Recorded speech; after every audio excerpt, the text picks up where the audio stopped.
Magandang hapon po. Muling nakapiling ng kanyang mga kababayan sa Naga City si DILG Secretary Jesse Robredo matapos iuwi doon kanina ang kanyang labi mula Malacanang. Dagsa ngayon ang mga nakikiramay sa pamilya Robredo sa public viewing sa Naga City Hall.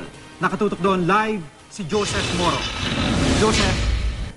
GDP binigyan ng arrival honors itong si DILG Secretary Jesse Robredo nang dalhin dito sa Naga ang kanyang labi kaninang umaga.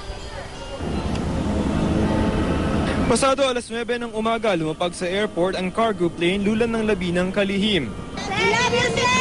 We love you! We will miss you, sir! Maraming nagyenyo ang nagbigay pugay kay Robredo. Mula airport, tumulak ang convoy pa City Hall. Dito sa People's Hall, ilalagak ang labi ng kalihim. Kabilang sa mga narito, ang kapwa niya Bicolano na si Senador Joker Arroyo. You know, every cabinet member, the moment you become a cabinet member, you bring your family to Manila and enjoy the perks. Jesse left his family here. Sinariwa ng mga nagyenyo ang mga alaala ng dating mayor. Ang dating barangay captain na si Asuncion Ventura, ipinakita pa sa amin ang magna bigay ni Robredo.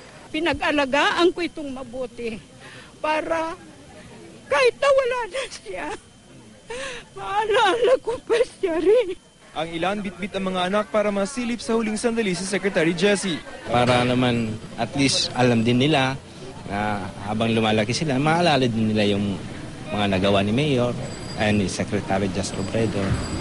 Alas 3 hanggang alas 5 ng hapon ang public viewing, mamayang alas 9 na ulit hanggang alas 12 ng madaling araw ang susunod na public viewing pagkatapos ng necrological service ng lokal na pamahalaan ng Naga. Pia, bukas ng umaga ay lilipat ang labi ni Secretary Robredo sa Basilica de Nuestra de Señora de Peñafrancia at sa Martes naman ang kanyang libing. At yung Martes, August 28, ay special non-working holiday para sa mga taga-Naga. Pia? Maraming salamat, Joseph Moro.